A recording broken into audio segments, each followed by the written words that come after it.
So yeah, so I'll just touch upon like briefly touch upon my projects which I have done by myself, like in the due course of time. So one was farm of quadcopter. So this video I have taken from internet. So just to show you how a swarm works. Basically, these all quadcopters are communicating with each other so that they don't get hit. And there is one particular path which they have to follow. So there is a target location where they have to go. So they are just randomize themselves, and then they are analyzing where each drone is, and then trying to go to that target. And here there is one obstacle. So there were 12 drones before. Now they actually saw it and analyzed that we all cannot go together. They were coming in the queue of 4-4. They analyzed they all cannot go together. So they automatically maintain this much is the distance. So at least two drones can go. So they have like made a line of two drones and came back in the same position again. So that is how they are like overcoming the obstacle as well by their own intelligence. There is no pilot involved. So basically, in the swarm, there is one follower, and there is one lead, which is called as swarm lead, or there can be multiple leads, and there will be followers, squad followers. So basically, it is a two-way communication between master and slave. So master is the swarm lead, and slave is the followers. um, and it is being used in warfare and terrorist operations, search and rescue operations, and all.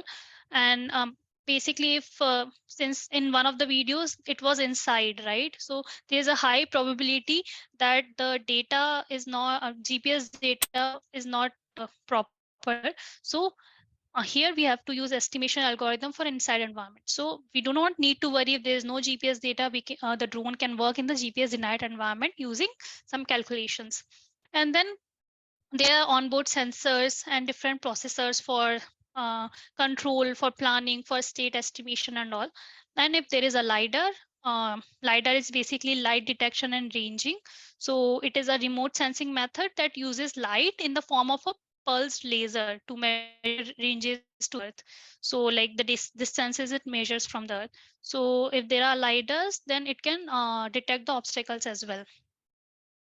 So just for example, drones farms can identify and attack the enemy defenses in an autonomous way. They can search for enemy submarines in the ocean by incorporating infrared sensors. They can assist rescue teams by obtaining a real-time map of the advance of fire. So in all the like normal room inside the fire and inside the ocean, they can go and give the information. Farm. So one of the application which we did was in disaster relief. So for an example, there is some disaster somewhere, and drone has to go and provide and help or provide some goods like goods to the people. So since I have mentioned that drones endurance is less, what we did is like we used to send a fixed wing to get to know about the latitude and longitude information where the disaster has happened. So it will just go and it will be having its own camera, and on its intelligence it will just make a decision where the disaster has happened. Okay, and the quads do not have the cameras inside in this particular scenario. It just collects a lat log information and gives the information to the master of the swarm. Okay, and then the master will now assign the positions to all these followers there. So there can be multiple masters. I'm just taking one group of master and slave, or one group of master and follower. So master has collected the information and then assigned the position to all the followers. And here it is a two-way communication. So from fixed wing to master, there was a one-way communication because it just needed to take the information from the fixed wing. Fixed wing doesn't need to know where you are currently, it just gave the information. And here it is a two-way communication because follower has to tell where are we to the master, because master is the one who is deciding where the other UAV will go. Okay, so once the position is assigned, they all will reach to that particular destination and then provide the goods or provide the help which was needed. So there will be hundreds of drones which are flying all together. So that is why, to like in a class there is a monitor or there is a teacher which maintains the class. Otherwise everybody will be randomized.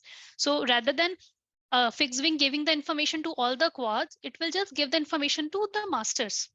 and then master wave propagate the information. So it's just making the work easier where multiple drones are required. That is why like the swarm algorithm is a is very useful when multiple drones are taking place, the or multiple drones are working together. So just decide a master or multiple masters and decide a set of followers under it, and then you can do or you can make use of it in any of the applications. So that was a case of a disaster relief application. So other than that, there was one more functionality on which I worked on. It is called target tracking functionality. So here, the drone will just capture the image, detect. So we will be providing the data by image processing, or there will be a target tracking functionality where we will be saying that we want to track this particular thing. Just take the laser pointer. Yeah. So suppose here we have taken that we want to trace this bus, okay, or this truck. So all other vehicles it is marking red saying I don't want to track it, but I want to track this particular vehicle. So this tracking thing has been defined by target tracking functionality, that you have to track this. So now the signal is gone to the other sensor or the camera or gimbal that okay, I have to track it. So there can be two things, that target is moving or target is stationary. If the target is stationary, drone will start hovering around it to track it. If target starts moving, then drone has to move along with it. It has to follow that speed. And sometimes it can happen that it has to zoom in to look into the target or to identify the target.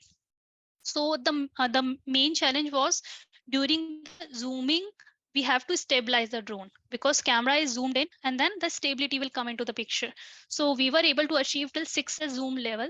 So till 6x zoom, if the drone zooms in, we can maintain the stability. Even we have gone till 12x. It was a bit unstable, but it was like it can work sufficiently well. So yeah, so after doing gimbal stabilization, after applying Kalman filter algorithm, we were able to achieve it. So that was one of the application for our fixed wing. Where, so this is an application of a surveillance. Suppose if we want to for one particular area, for one particular vehicle, or even for crops, we have to do some surveillance. We can use this particular functionality. And if it is a moving vehicle, we have to use the gimbal so that our camera is also moving along with it.